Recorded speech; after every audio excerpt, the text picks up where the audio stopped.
Well, something you said kind of reminded me of a conversation that we had previously, and I think it's worth just kind of diving into. You were talking about this being like one of the most optimistic deals that you've put together, and you've done a lot of different deals. Now, most of them have not been buying franchises. In fact, none of them have been, but you've started other businesses. But really, where you kind of cut your teeth in investing was in property and in syndicating big deals, right? So once you started looking at SprayNet through that lens, like you're putting together an apartment, right?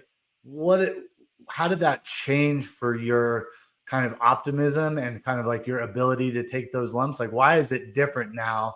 Why are you not so focused on, maybe even the week to week or the month to month P&L? Like, we're still a monthly business, but that's not bothering you the same way anymore. And remind me and explain why it's different now.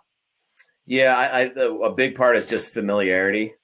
When I first started syndicating real estate deals, I didn't even know what the word syndication meant, right? I knew I needed to put deals together to make real money.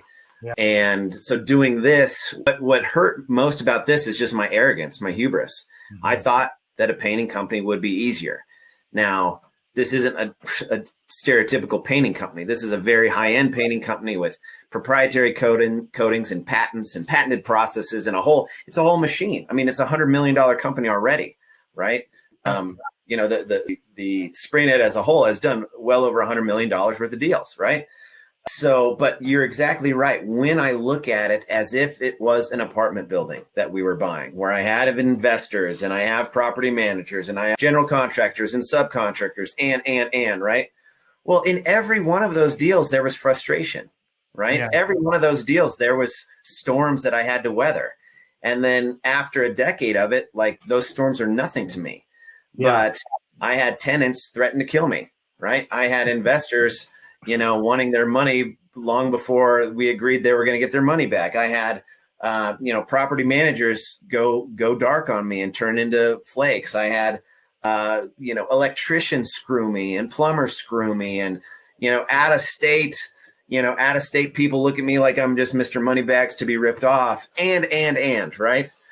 Now doing a deal, like, I'm doing a small real estate deal and I've got a couple investors and it's just nothing to me, right? Yeah. Now, some of it, I still get frustrated and I still hoot and holler and the standard issue, but I don't hoot and holler as much as I did, say, for SprayNet, because SprayNet was new. I thought it was going to be easier, but no, it's the same thing. It's what we're privileged to do is pick our suffering, right? You're going to suffer. It's going to suck, right?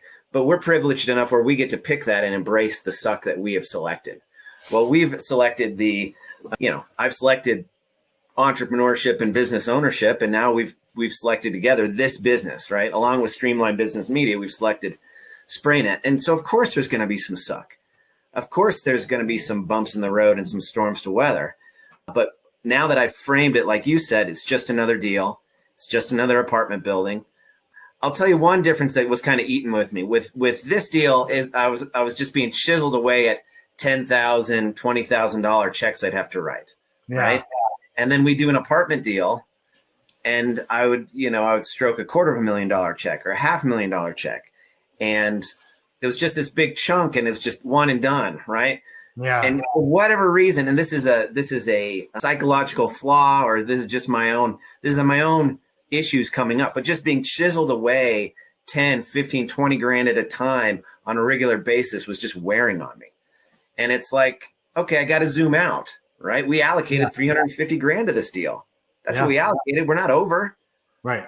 This is what we allocated. So this is just part of that. So that's been one thing, but you're exactly right. When I compartmentalize acquiring a business, similar to just buying a house as a rental or buying an apartment complex to rent out to people, it's quite similar, right? It's all the same stuff. This is more hands-on. Yeah. But I think the arc of the deal will be the same, right? On my syndications, if you were in and out in 3 years, it was a home run. If you're in and out in 5 years, it was an average. And if you were in and out in 7 years, it was a bummer, right? Now, I never went to the bummer status, but we stretched out to 5 years on some of these. Yeah. We'll see how this looks in 3 years, right? We'll see how this looks in 5 years. There'll be maybe more details to handle. But I think after we do this a few more times, it's just going to be like in another apartment building, right? Yeah. Well, that's good perspective. I think if you zoom out enough, these deals kind of all start to look very similar. And so then you can draw on the experience from previous deals in order to manage the frustration. But in fact, it's actually better to only have to pay 10 or 20,000 here and there, because you're keeping all your reserves actively doing other stuff. If you you could have just dumped all $350,000 into a bank and just let it sit there so you didn't have to keep feeding it. This is actually better that you don't have to. But psychologically, it's almost like you're feeling each one of those draws instead of just one and done. So maybe that's a fair difference to point out. But I think, I mean, look, you're the expert here relative to me, but I think there's much greater upside for doing a deal like this than there was in an apartment.